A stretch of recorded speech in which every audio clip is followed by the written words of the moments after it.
కూటమి ప్రభుత్వం ప్రవేశపెట్టిన 2026-27 రాష్ట్ర బడ్జెట్ ప్రజారంజకంగా ఉందని రాజోలు ఎమ్మెల్యే దేవవరప్రసాద్ అన్నారు. రోడ్డు, నీటి సరఫరా, గ్రామీణాభివృద్ధిపై ప్రత్యేక దృష్టి సారించి నిధులు కేటాయించడం ప్రశంసనీయమని తెలిపారు. గత ప్రభుత్వం జల్ జీవన్ మిషన్ పథకాన్ని అసంపూర్తిగా పనులతో కూడా నిర్వీర్యం చేసిందని మలికిపురం మండలం విశ్వేశ్వరాయపురంలో ఆరోపించారు ఎమ్మెల్యే దేవవరప్రసాద్.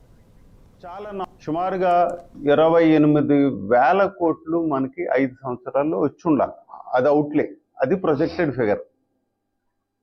కానీ మనం యూటిలైజేషన్ ఎంత జరిగింది అంటే 2,250 కోట్లు.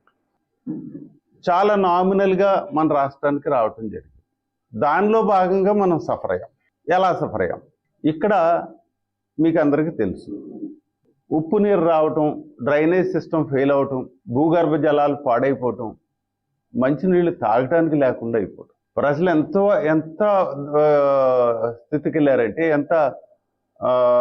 ఏ స్థాయికి వెళ్ళారంటే మంచినీళ్ళు ఇస్తే చాలు ప్రభుత్వాలు అనే స్థాయికి వెళ్ళి 2024లో ఎలక్షన్ జరిగిన రోజున ఒకే స్లోగన్ మనం చెప్పాం, ప్రతిరోజు మంచినీళ్ళు ఇస్తాం, ప్రతి ఇంటికి మంచినీళ్ళు ఇస్తాం. ఇది మనం ఇచ్చిన స్లోగన్. జనంలో ఇది ఎంత గట్టిగా వెళ్ళిందంటే తప్పనిసరిగా వీళ్ళు చేస్తారనే ఈ కూటమి ప్రభుత్వం మీద ఒక నమ్మకాన్ని క్రియేట్ చేసి సుమారుగా 28,000 కోట్లు మనకి 5 సంవత్సరాల్లో వచ్చి ఉండాలి. అది అవుట్లే, అది ప్రొజెక్టెడ్ ఫిగర్. కానీ మనం యూటిలైజేషన్ ఎంత జరిగింది అంటే 2,250 కోట్లు.